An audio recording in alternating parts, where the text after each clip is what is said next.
Agora a gente vai ver um exemplo em que a função recursiva é muito mais eficiente do que a versão iterativa para resolver o problema.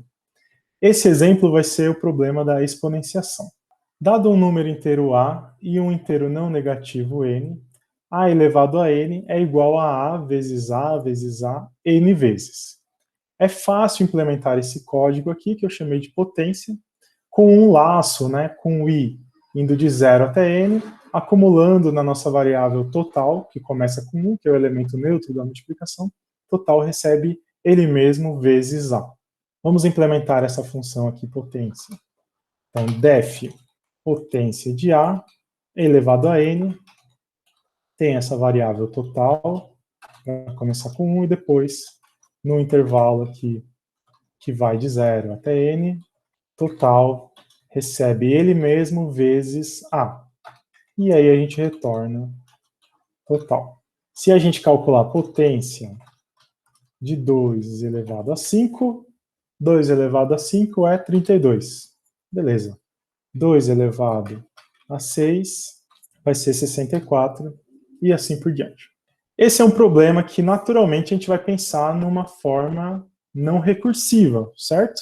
Mas a gente pode redefinir o problema de forma que a elevado a n vai ser igual a 1, quando n é igual a 0, isso porque qualquer número elevado a 0 é igual a 1, ou a elevado a n vai ser igual a vezes a elevado a n menos 1, para os casos em que n é maior do que 0.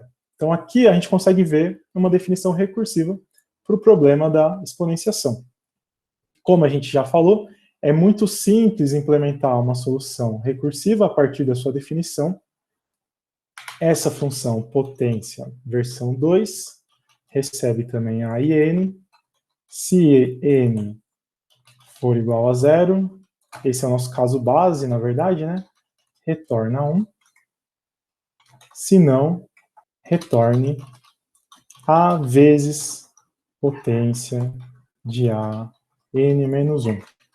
Calculando aqui potência de 2 elevado a 5, na versão 2 a gente também vai ter o valor 32.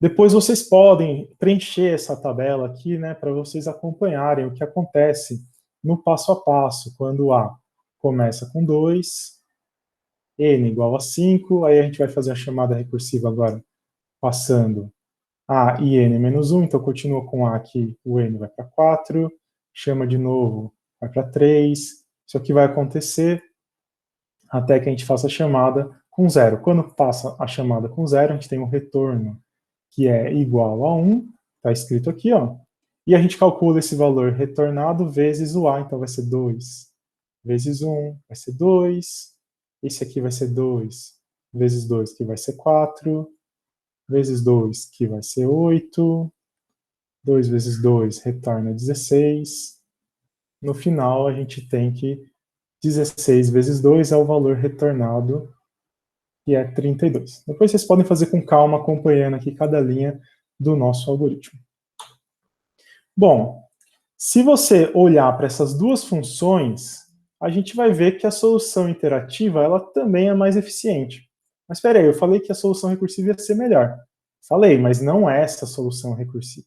Isso porque tanto a função iterativa, que executa n vezes esse laço aqui, como a função recursiva também executa n vezes as chamadas recursivas.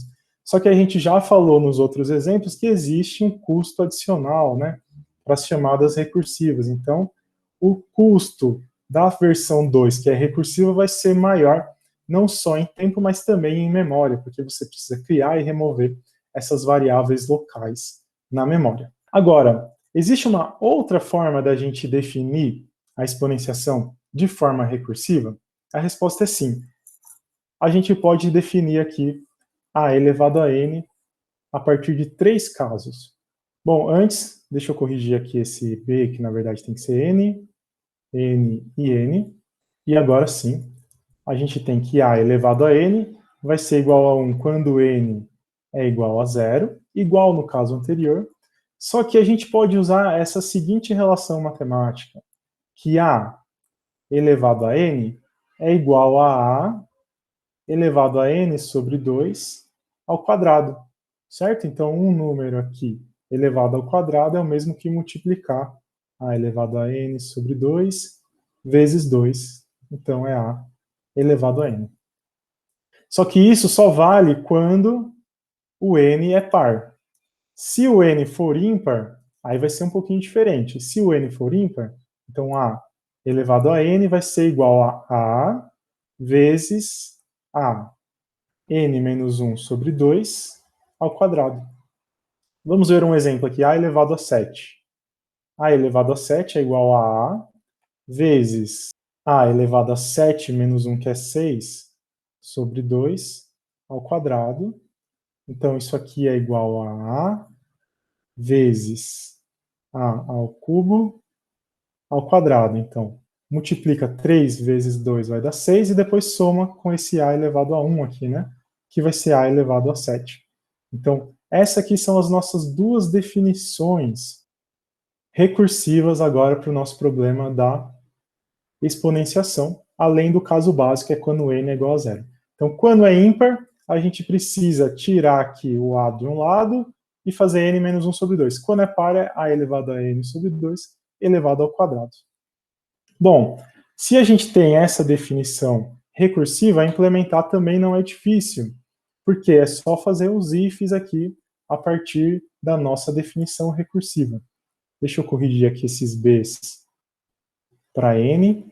E aqui a versão 3 da nossa função, quando n é igual a zero, a gente retorna 1, certo?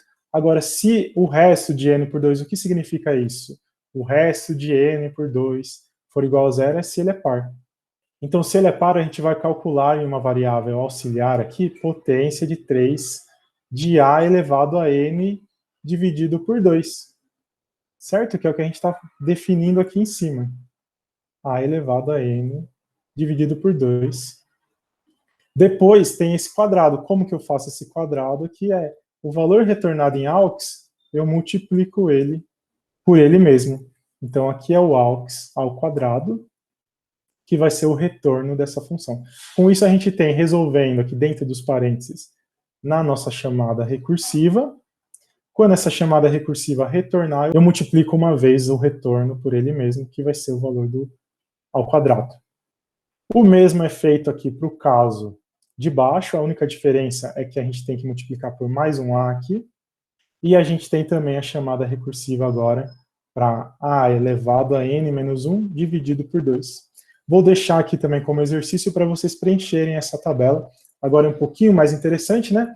Que dá para a gente acompanhar os valores de a, começando aí com 2 elevado a 5, né? Então a gente passa 2 e 5 aqui. O AUX ele vai ficar sem valor nenhum por enquanto, e a gente vai chamar essa função, vai verificar se a potência é par. Não é, porque é 2 elevado a 5. Então vai entrar nesse else, e a gente vai calcular a potência de a também, então vai chamar aqui para a. Só que agora a gente vai fazer n menos 1, 5 menos 1 vai ser 4, e dividido por 2 vai ser 2. Então a próxima chamada, o n vai ser 2. Tá bom? E aí vocês podem fazer passo a passo para acompanhar como que funciona até que a gente retorna o valor aqui da potência 3. Muito bem. Por que a gente pode falar que esse algoritmo recursivo ele é mais eficiente do que o algoritmo anterior? Para falar isso, a gente precisa fazer aquela análise do custo esperado, né, aquela nossa análise simplificada que a gente tem falado nas últimas aulas, e a gente faz isso contando o número de operações. No caso aqui, a gente vai contar quantas chamadas recursivas esse algoritmo pode fazer. Vamos pensar no caso de a elevado a 30. Se a gente tem a elevado a 30, o que o algoritmo vai fazer? Ele vai resolver a elevado a 15 e depois vai multiplicar esse resultado por ele mesmo. Para resolver a elevado a 15, o que ele vai fazer? Ele vai resolver a elevado a 15 menos 1 sobre 2, 14 sobre 2, 7, né? Então a elevado a 7. Muito bem, para resolver a elevado a 7, ele vai resolver a elevado a 7 menos 1 sobre 2, que é igual a elevado a 3. E assim por diante, aqui ele vai resolver a elevado a 1. E depois, só no final, ele retorna, né? O que está acontecendo com o meu n? toda vez que eu faço uma chamada recursiva do meu n, 30, 15, 7, 3, o que eu estou fazendo? Eu estou dividindo esse número por 2. Então, se eu tenho a elevado a n, na próxima chamada eu vou fazer a elevado a n sobre 2. Depois, a elevado a n sobre 4. Depois, a elevado a n sobre 8. E assim por diante. A gente comentou no começo da aula sobre a busca binária, né? Era um problema em que a gente ia dividindo o nosso tamanho da lista sobre 2, sobre 2, sobre 2. E a gente comentou que o número de vezes que a gente consegue dividir um número n por 2 é igual ao log de n na base 2. Certo? Então a resposta é, esse algoritmo ele é mais eficiente porque o número de chamadas recursivas que ele vai fazer vai ser log de n na base 2, e a gente sabe que se n for grande, esse valor de log aqui pode ser bem pequeno. Por exemplo, se n é igual a 1024, na solução iterativa você ia fazer um for que ia de 0 até 1024 menos 1. Então você vai fazer 1024 operações. Aqui você vai fazer o log de 1024 na base 2, que é igual a 10. Então a gente vai fazer 10 chamadas recursivas ao invés de 1024 operações dentro do nosso laço. E é isso que a gente tem aqui nesse último slide, falando que o número de chamadas recursivas vai ser aproximadamente o log de n na base 2. Aqui a gente está usando o teto, né? Porque o n pode ser que não seja divisível por 2. Enquanto que na versão iterativa a gente tinha n operações. Se a gente olhar o gráfico dessas funções, a gente vai ver que enquanto a função n cresce linearmente, a nossa função log de n vai crescer em um ritmo bem menor. E aí quando a gente tem valores grandes de n, por exemplo, quanto que é o log de 2 elevado a 30, é fácil de resolver assim, né? É 30. Ou seja, quando a gente tem um n bem grande, a gente consegue ver a diferença aqui de 1 bilhão de comparações para 30 chamadas recursivas da nossa função potência versão 3, que faz a divisão por 2 do valor de n, depois por 2 de novo, e depois por 2 de novo, até que a gente chegue no limite, que vai ser o log desse n. Então é isso, pessoal. Dúvidas, escrevam no chat ou no fórum da semana. Um abraço a todos e até semana que vem.